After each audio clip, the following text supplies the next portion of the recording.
mo ráàánú gbà. Jésù Olúwa wa. Àmín, àmín, àmín. So mo ní kí n sáré gbàdúrà bí ẹ̀mí Olúwa ṣe darí mi bí a ti ń bá a ṣe wà lójú ọ̀nà wa sí Ìkẹjà lẹ́kọ̀ọ́ torí a wà lójú ọ̀nà wa sí Ìkẹjà lẹ́kọ̀ọ́ bá a ṣe wà lójú ọ̀nà wa yìí Olúwa ní kí n gbàdúrà fún wa pé ọ̀sẹ̀ yìí ọjọ́ mẹ́fà ló kù kí ọ̀sẹ̀ yìí parí kí oṣù yìí parí oṣù mẹ́fà ló kù kí ọdún yìí parí ẹ̀yin èèyàn wọ̀nyí ẹ rí ọwọ́ Ọlọ́run Àmín Jésù. ẹ rí àánú gbà. Àmín Jésù. So lọ gba Ọlọ́run gbọ́ fún iṣẹ́ àmì àti ìyanu then àwọn Ìkẹjà là ń lọ báyìí ànípẹ́ débẹ̀ sí the next few minutes àdékẹjà ẹnìkan ní kábẹ́rẹ́ ṣe ibi tí Ọlọ́run fẹ́ fún wa láti máa lò afẹ́lẹ́ yabẹ̀sí mímọ́ ní Ìkẹjà afẹ́lẹ́ yabẹ̀sí mímọ́ ibi tí Ọlọ́run fẹ́ ní ká máa lò mi tí morúkọ àdúgbò yẹn láìpọ̀ rẹ̀ gún àbí nǹkan ìrírí Àkẹjà ṣáà ni ẹ̀yin tí wà ní àdúgbò Ìkẹjà ó ti yá o mo ti post lánàá pé meet greet and prayer o fẹ́ meet ìránṣẹ́ Ọlọ́run o fẹ́ kí ìránṣẹ́ Ọlọ́run àbí o nílò prayer kan so wọ́n ti máa pàdé má ti kó ní Ìkẹjà mo ń lọ Kòròdú kí n tó máa bọ̀ Ìbàdàn so má ti kó Ìkẹjà a máa wà ní Ìkẹjà for about 2-3 hours so tí má ti kó Ìkẹjà mo ń lọ sí Kòròdú ní AP area Sábò yẹn so àwọn tó fẹ́ meet ìránṣẹ́ Ọlọ́run Èkó ni mo wà láàárọ̀ ìbáyìí so àti fẹ́ dẹ́kọ̀ ní Ìkẹjà a rí ọwọ́ Ọlọ́run ní Ọ̀rẹ́gùn mo ti gbàgbé Ọ̀rẹ́gùn abádébẹ̀ máa tó rí kíní ẹ ṣáwà àtàlà tẹ̀yìn tẹ̀wà ń Kẹjà ibi táwa ò lè jìnnà sọ́dọ̀ rẹ̀ so bá kàn ti rí ibi táwa báyìí wà kàn máa bọ̀ ni so meet and greet then service máa bẹ̀rẹ̀ ń Kẹjà láti Sunday very early morning service ó máa bẹ̀rẹ̀ lágbára Ọlọ́run we are hoping we hope God like we put our hope in God our trust in God pé àánú Ọlọ́run yóò dìde fún wa pé àánú Ọlọ́run yóò dìde fún wa so torí gbogbo ẹ̀ náà lórí owó ni àwọn àgbà hall yẹn àsanwó àgbà hall yẹn ẹ̀yin tí Ọlọ́run lò kò ní rẹ̀ yín mo fẹ́ kí ọ̀pọ̀lọpọ̀ wa gbéra ńlẹ̀ láàárọ̀ yìí ìwọ̀nba tó bá lè fi ránṣẹ́ pé bá ń fi kówó hall tẹ́ fẹ́ gbà yẹn iṣẹ́ Ọlọ́run tẹ̀síwájú ni we are not there for business we are there for the work of God iṣẹ́ Ọlọ́run tẹ̀síwájú ni Àgbàlá Gabriel ti wà ní Èkó ní Ìkẹjà nípa oore ọ̀fẹ́ Jésù yóò dẹ̀ ní agbára gan mo gbàdúrà ẹ ò ní wà bákan náà so gbogbo ẹ̀yin tí ẹ fẹ́ ṣe tàbí ìkejì ó wù yín láti support pé ìrìn àjò bàbá yìí torí bá ṣe ń lọ gbé mọ́tò gbé bọ́ọ̀sì dání máa wọn kiri wa security nǹkan so gbogbo ẹ̀ náà lórí owó ni àánú Ọlọ́run yóò jẹ́ tiwa so ẹ̀yin tí Ọlọ́run bá fún lórí ọ̀fẹ́ láti máa support ẹ má dáwọ́ dúró irú àárọ̀ yìí we need more of your support torí tá bá débẹ̀ bá àti ẹ̀rí àwọn gbogbo nǹkan tá ní ká ṣe a gbọ́dọ̀ make sure pé like akódì ẹlẹ́m̀bẹ́ so láì sọ̀rọ̀ jù ṣá gbogbo ẹ̀ ó dá lórí láti ti ṣe Ọlọ́run lẹ́yìn ojú òní tì yín ọ̀tá òní yọ̀ yín ogun ní fún Kristi a ò ní wà bákan náà bẹ́ẹ̀ ni ó dẹ̀rí so ẹ̀yin tẹ́ fẹ́ pè wọlé sí WhatsApp ni ó hàn báyìí WhatsApp ló hàn báyìí 07054900751 07054900751 07054900751 lè máa pè sí ẹ̀yin tá fẹ́ meet wa so number tí mo post lánàá yẹn ni kẹ́ máa chat ẹ̀yin tẹ́ fẹ́ meet wa fẹ́ prayer láàárọ̀ ní Ìkẹjà àwọn yẹn ti pè gan àwọn yẹn ti drop message gan ibo ni wẹ́ẹ̀ bẹ́mi yẹn really ti mọ orúkọ bẹ́ẹ̀ dáadáa ẹnìkan tó wà nínú bọ́ọ̀sì yẹn lòún mọ̀ so ọwọ́ yẹn ni MTN tí mo fẹ́ pè ọwọ́ ẹ̀ ló wà MTN ni 07069712807 07069712807 so àárí ọwọ́ Ọlọ́run àwọn ọmọ mi wà náà wà ń bí àwọn ìyá wa wà ń bí àwọn ìyá wa àwọn ọmọ wa ní Olúwa àwọn grandma wa àwọn ìyá wa wọ́n wà ń bí àwọn ọmọ jù bàjẹ́ àwọn ìyá wa àwọn wà ń bí àwọn ìyá wa àwọn ìyá gbogbo wa so yóò dára fún yín God bless you ẹ̀rí ọwọ́ Ọlọ́run ojú òní tí yín God bless you I love you ẹ̀rọ ọwọ́ Ọlọ́run so ẹ̀yin tí ẹ lè ṣaláì máa ju nǹkan kan sí ministry pé ẹ bá fi support ilé kò ní tán fún yín lójijì ẹ rọ̀wọ́ Ọlọ́run bẹ́ẹ̀ ni yóò rí Jésù lọ́wọ́. Ìkẹjà àti dé tán o, Ìkẹjà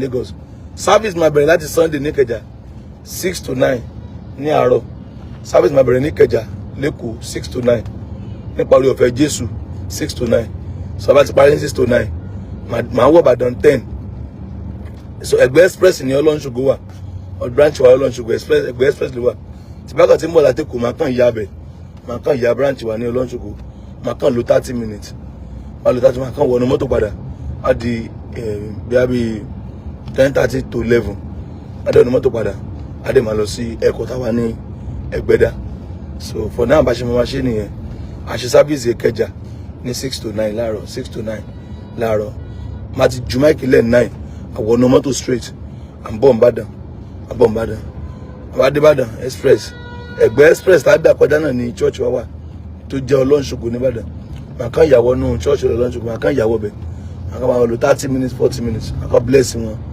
àbá wọn sọ̀rọ̀ Ọlọ́run adẹ́kùn bẹ̀ adẹ́mà gbàbẹ̀ lọ sí Ẹ̀gbẹ́dá àánú Ọlọ́run kò ní fi wọlé àrẹwà ẹnìkan ní àdáàdì iṣẹ́ yẹn ò ní pọ̀ ọmọdé mélòó ni wá iṣẹ́ kankan ò lè pọ̀ iṣẹ́ kan time tá a wà time iṣẹ́